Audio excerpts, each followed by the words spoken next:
Hello, it's your boy Tatenda Mangami. Thank you so much for joining us.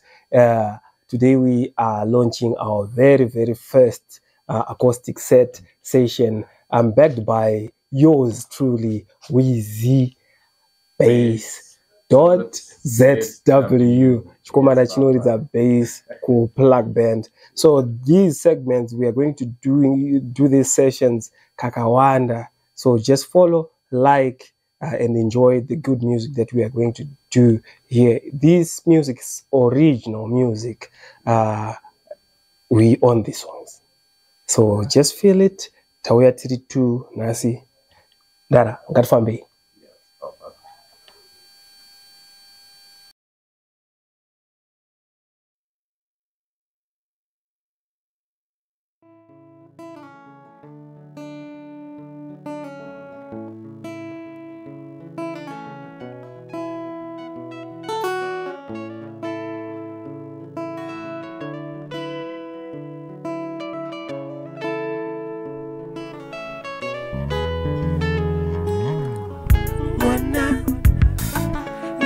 Mwanangu we mwana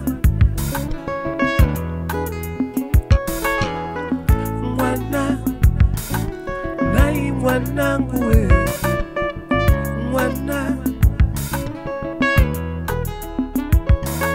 chishuo chenu wabereki kuwa na wedu ayua chakanaka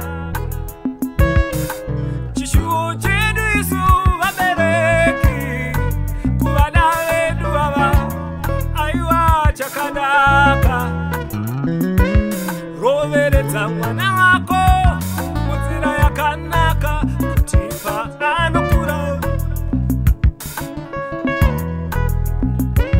Roveredza mwana wako munzira yakanaka kutipa anokura. Mwana uyu kahando irasa chingoti mwandakuka mwandanguka itazwa kanaka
nanga chawajara unoko waiwe naimukoma usambo tazira kukoa chibake pamotsi nanga chamajara unoko waiwe naimama dati mwanangu we mwana nai mwanangu we mwana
nanga chiwajgala unokoa aba.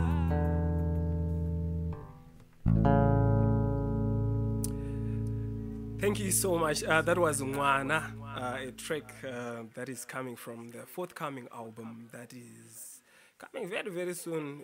It's work in progress, as you have seen. Taita magazi kuya na lokwa muri, so that you can judge it. If you love it, subscribe, like, share it. So we are going to go to our next track.